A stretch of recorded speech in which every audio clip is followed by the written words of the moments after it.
নমস্কাৰ সকলোকে স্বাগতম জনাইছো আসাম কেৰিয়াৰ পইণ্ট ইউটিউব চেনেলটোলৈ তো আজিৰ এই ভিডিঅ'টিত আমি আপোনালোকৰ আগন্তুক অনুষ্ঠিত হ'ব লগা ইণ্ডিয়ান আৰ্মি অগ্নিবীৰ এক্সামৰ বাবে সহায়ক হোৱাকৈ আৰু এটা সায়েন্সৰ ক্লাছ লৈছো তো এই ক্লাছটোত আমি মোষ্ট ইম্পৰ্টেন্ট কেইটামান সায়েন্সৰ কোৱেশ্চন চাম যিকিটা আপোনালোকৰ এক্সামৰ বাবে অতিকৈ হেল্পফুল হ'ব এই ভিডিঅ'টো স্কিপ নকৰিব হেকলৈকে ভালদৰে চাই থাকিব আৰু ইয়াতে আপোনালোকক আৰু এটা কথা জনাই থওঁ যেহেতু আপোনালোকৰ অগ্নিবীৰ এক্সামটো জুনৰ লাষ্টৰ ফালে অনুষ্ঠিত হ'বলৈ গৈ আছে ঠিক আছে তেতিয়া এতিয়াৰ পৰা আপোনালোক কিন্তু আৰু বেছি দিন সময় যেহেতু নাই তো এতিয়া ডেইলি আপোনালোকে ৰেগুলাৰ বেসিছত ৰিভাইজ বিলাক কৰি থাকক ঠিক আছে যিমানবোৰ আমি ভিডিঅ অগ্নিবীৰ দিছো সেইবিলাক আকৌ চাব ৰিভাইজ কৰি থাকিব আৰু আমিও চেষ্টা কৰিম ডেইলি আপোনালোকৰ এটাকৈ ভিডিঅ দিবৰ কাৰণে ঠিক আছে আৰু মেথছৰ ৰিজনিংৰ ভিডিঅ বিলাকো আমি দিবৰ কাৰণে চেষ্টা কৰিম যিমান পাৰো আমি চেষ্টা কৰিম তো আৰু যদি আপোনালোকৰ ইম্পৰ্টেন্ট পিডিএফ নোটছ খিনি লাগে অগ্নিবীৰ এক্সামৰ কাৰণে যদি ইম্পৰ্টেন্ট পিডিএফ নোটছ খিনি লাগে তেতিয়া হলে আপোনালোকে স্ক্ৰিনত থকা নাম্বাৰটোত আমাক হোৱাটছআপত মেছেজ কৰি কেৱল 100 পে কৰি পিনে আপোনালোকে পিডিএফ নোটছ খিনি লৈ ল'ব পাৰিব ঠিক আছে কেৱল 100 টকাত আপুনি আপোনালোকক এতিয়া সকলো পিডিএফ দি দিম যেহেতু এক্সামৰ বেছি দিন নাই এতিয়াৰ পৰা ভালদৰে পঢ়ি থাকক 100 টকা পে কৰি পিনে গোটেই পিডিএফ খিনি লৈ লওক অসমীয়া মাধ্যমত অৰ্থাৎ আসামিজ মিডিয়ামত পিডিএফ খিনি পাই যাবগে তো এতিয়া দেৰি নকৰো কোৱেশ্চন খিনি চাও ফাৰ্স্ট কোৱেশ্চনটো কি দিছে চাওক who invented the barometer barometer কোনে উদ্ভাৱন কৰিছিল ঠিক আছে বেৰোমিটাৰ কোনে উদ্ভাৱন কৰিছিল আমাক সুধিছে তো ইয়াৰে ভিতৰতে অপচন এ টো হ'ব কাৰেক্ট আনসাৰ ইভানজেলিস্টা টৰিসেলি ঠিক আছে ইভানজেলিস্টা টৰিসেলি নামৰ এজন সায়েন্টিস্টে বেৰোমিটাৰ উদ্ভাৱন কৰিছিল নেক্সট টু সোৱা what is the process of converting milk into yogurt called অৰ্থাৎ গাখীৰক দৈলৈ ৰূপান্তৰিত কৰা প্ৰক্ৰিয়াটো কি বুলি কোৱা হয় ইম্পৰ্টেন্ট কোৱেশ্চন হয় চাবা গাখীৰক দৈলৈ ৰূপান্তৰিত কৰা যেটো প্ৰক্ৰিয়া সেই প্ৰক্ৰিয়াটো কি বুলি কোৱা হয় তো ইয়াৰে ভিতৰতে কাৰেক্ট আনসাৰটো অপচন সি ফাৰ্মেন্টেশন বা ৰেজিং ইজ বুলি কোৱা হয় অৰ্থাৎ কিন্নন প্ৰক্ৰিয়া বুলি কয় বা এটোকে কি বুলি কৈছে আৰু ইষ্ট উত্থাপন কৰা ঠিক আছে কিন্নন বা ইষ্ট উত্থাপন কৰা বুলি কোৱা হয় নেক্সট টু সোৱা which of the following device is used to measure current parameter অৰ্থাৎ বিদ্যুৎ প্ৰবাহৰ পৰিমাপ জুখিবলৈ তলৰ কোনটো সঁজুলি ব্যৱহাৰ কৰা হয় ঠিক আছে বিদ্যুৎ প্ৰবাহৰ পৰিমাণ জুখিবলৈ বা পৰিমাপ জুখিবলৈ তলত দিয়া কোনটো সঁজুলি ব্যৱহাৰ কৰা হয় বেৰোমিটাৰ এমিটাৰ এল্টিমিটাৰ নে এনিমোমিটাৰ তো এটো মনত ৰাখিব এটো যাব অপচন বি এমিটাৰ ব্যৱহাৰ কৰা হয় নেক্সট টু সোৱা what is the study of the eye called চকুৰ বিষয়ে অধ্যয়ন কৰা বিষয়টো কি বুলি কোৱা হয় ঠিক আছে চকুৰ বিষয়ে যেটো ভাগত অধ্যয়ন কৰা হয় তো হেতু কি বুলি কয় তো ইয়াৰে শুদ্ধটো অপচন এ অপথামোলজি ঠিক আছে the study of eye is called ophthalmology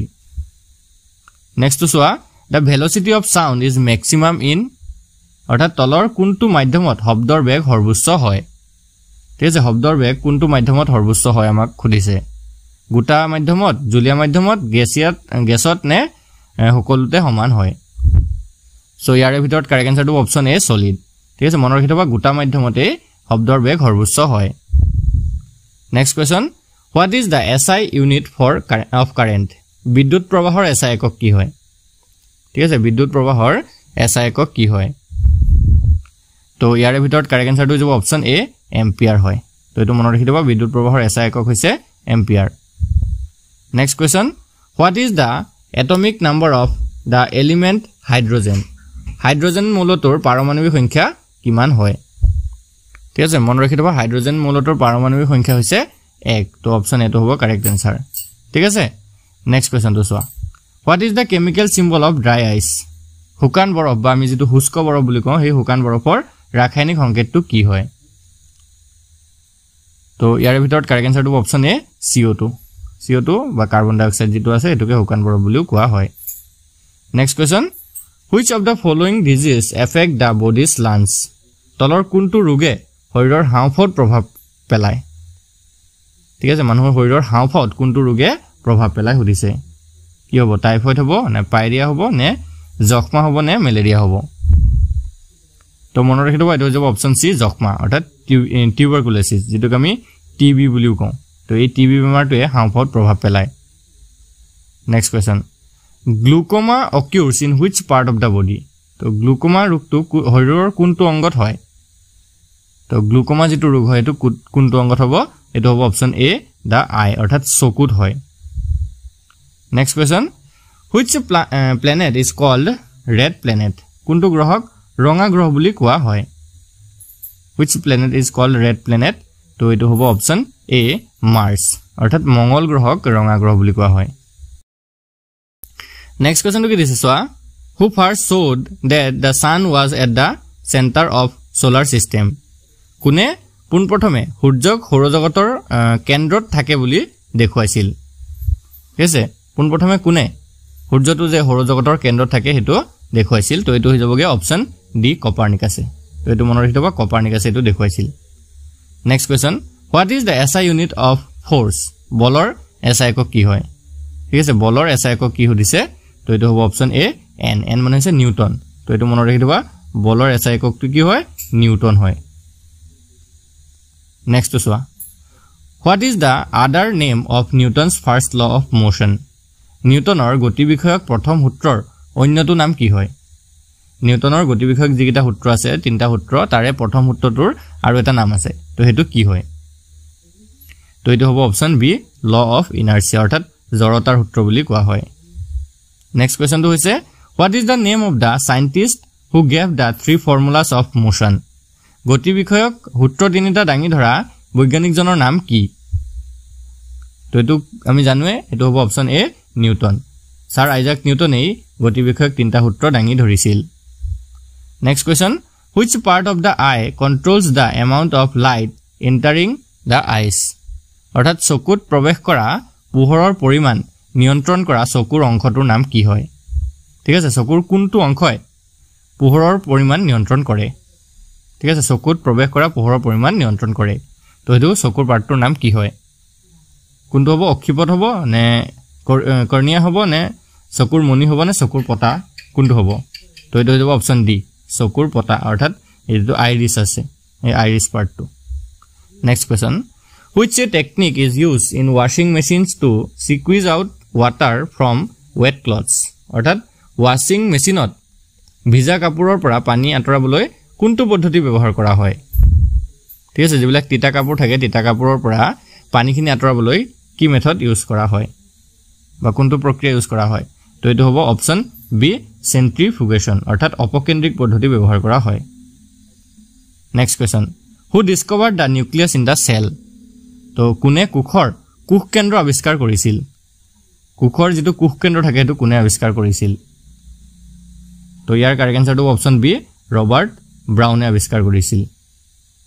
next question what is the full form of ATP ATP ৰ সম্পূৰ্ণ ৰূপটো কি হয় তো আমি আগতে আলোচনা কৰিছো মই আগৰ ভিডিও বিলাকতো কৈছো মনতে আছে নে কাবাৰ যদি কাৰোবাৰ মনত আছে তোমালোকে ইয়াৰ আনসাৰটো কমেন্টত জনাব পাৰা ঠিক আছে ভিডিওটো পোষ্ট কৰি ইয়াৰ আনসাৰটো কমেন্টত জনাব পাৰা তো এটো হৈ যাব অপচন বি এডিনোসিন ট্ৰাইফসফেট এটিপি মানে হৈছে এডিনোসিন ট্ৰাইফসফেট তো মনত আছে চাগে সকলোৰে নেক্সট কোৱেশ্চনটো চোৱা dialysis is used to treat what disease কি ৰোগৰ চিকিৎসাত ডায়ালাইসিস ব্যৱহাৰ কৰা হয় তো এটো মনত ৰাখিবা এটো কিডনি হ'ব অপচন এটো হ'ব কাৰেক্ট আনসাৰ তো কিডনিৰ যিবিলাক বেমাৰ থাকে বা কিডনি ফেলিয়াৰ বেমাৰ থাকে তাতে ডায়ালাইসিস চিকিৎসাটো কৰা হয় next question how much blood is in a healthy adult অৰ্থাৎ সুস্থ প্ৰাপ্তবয়স্ক মানুহ এজনৰ শৰীৰত কিমান তেজ থাকে ঠিক আছে কিমান তেজ থাকে তো এটো হ'ব অপচন সি 5 to 6 লিটাৰ 5 ৰ পৰা 6 লিটাৰ তেজ থাকে নেক্সট চাওক which protein helps in blood clotting তেজ সেকুৰা মৰাত কোনবিধ প্ৰটিনে সহায় কৰে ঠিক আছে তেজ সেকুৰা মৰাত বা তেজ গুট মৰাত কোনবিধ প্ৰটিনে সহায় কৰে আমাক খুদিছে তো এটো হ'ব অপচন বি ফিব্ৰিনোজেন ঠিক আছে ফিব্ৰিনোজেন নামৰ এটি প্ৰটিন আছে এটোৱে তেজ সেকুৰা মৰাত সহায় কৰে নেক্সট সোৱা কি দিছে what is the ratio of plasma to red blood cells in human blood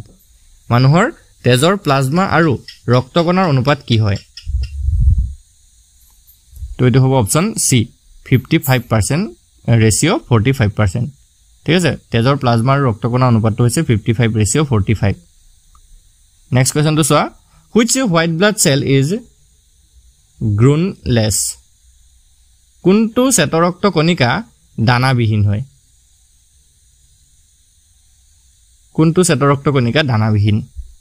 তো এটো হ'ব অপচন বি লিম্ফোসাইটস ঠিক আছে লিম্ফোসাইট যেটো শ্বেতৰক্ত কণিকা আছে এটো হোৱাইট ব্লাড সেলস আছে এটো দানাবিহীন হয় নেক্সট টু সোয়া where is hemoglobin hemoglobin ক'ত থাকে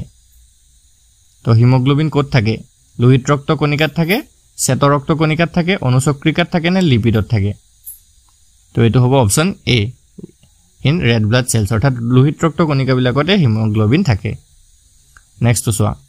which pigment in the skin causes the skin to darken when exposed to too much sun অৰ্থাৎ সালত কোনবিধ ৰঞ্জক পদাৰ্থ থকা কাৰণে বেছি ৰ'দত থাকিলে মানুহৰ গাৰ ছাল কোলা পৰে ঠিক আছে মানুহৰ যে ৰ'দত থাকিলে গাৰ ছাল কোলা পৰি যায় সো হেতু মানুহৰ দেহত এটা পিগমেন্ট থাকে বা এটা ৰঞ্জক পদাৰ্থ থাকে তো হেতু কি হয় যাৰ কাৰণে মানুহৰ গাৰ ৰংটো কোলা পৰে তো এটো হৈছে অপচন ডি মেলানিন তো এটো মনত ৰাখিবা মেলানিন নামৰ এটো পিগমেন্ট থাকে নেক্সট টু সোয়া মেমেলস আৰ অৰ্থাৎ স্তন্যপায়ী প্ৰাণীবোৰ হৈছে তো স্তন্যপায়ী প্ৰাণীবোৰ কি হয়নো অপচন কিটা পঢ়িছোৱা উষ্ণ ৰক্তি হয় নে শীতল ৰক্তি হয় নে উষ্ণ ৰক্তি বা শীতল ৰক্তি হয় নে তেজৰ উষ্ণতাৰ দ্বাৰা চিনাক্ত কৰিব নোৱাৰি তো এটো কোনটো হ'ব এটো হ'বগে অপচন এ ওয়ার্ম ব্লাডেড অৰ্থাৎ উষ্ণ ৰক্তি হয় নেক্সট টু সোয়া how many chambers are there in the human heart এটো আমি আগৰ ভিডিওতে আলোচনা কৰিছো মানুহৰ হৃদপিণ্ডৰ কোঠালীৰ সংখ্যা কেইটা হয় তো এটো কমেন্ট কৰিব লাগিব সকলোৱে ঠিক আছে ভিডিওটো এতিয়া পোষ্ট কৰা আৰু কমেন্ট কৰা আনসাৰ কি হ'ব মানুহৰ হৃদযন্ত্ৰৰ কোঠালী কেইটা দুটা চাৰিটা এটা নে তিনটা সকলোৱে কমেন্ট কৰিলা চাগে তো এটো হ'ব অপচন বি 4 হয় নে চাৰিটা হয় নেক্সট কোৱেশ্চন আৰু লাষ্ট কোৱেশ্চন এটো which gland controls tears কি গ্ৰন্থিয়ে অশ্ৰু নিয়ন্ত্ৰণ কৰে বা চকু পানী ঠিক আছে চকু পানী কি গ্ৰন্থিয়ে নিয়ন্ত্ৰণ কৰে তো কোনটো হ'ব পিটুইটাৰি হ'ব থাইৰয়েড হ'ব অগ্ন্যাশয় হ'ব নে লেক্ৰামেল গ্ৰন্থি হ'ব সো এটো অপচন ডি হ'ব লেক্ৰামেল গ্ৰন্থি মনত ৰাখিবা লেক্ৰামেল যেটো গ্ৰন্থি বা যেটো গ্ল্যান্ড আছে এটোৱে চকু পানী নিয়ন্ত্ৰণ কৰে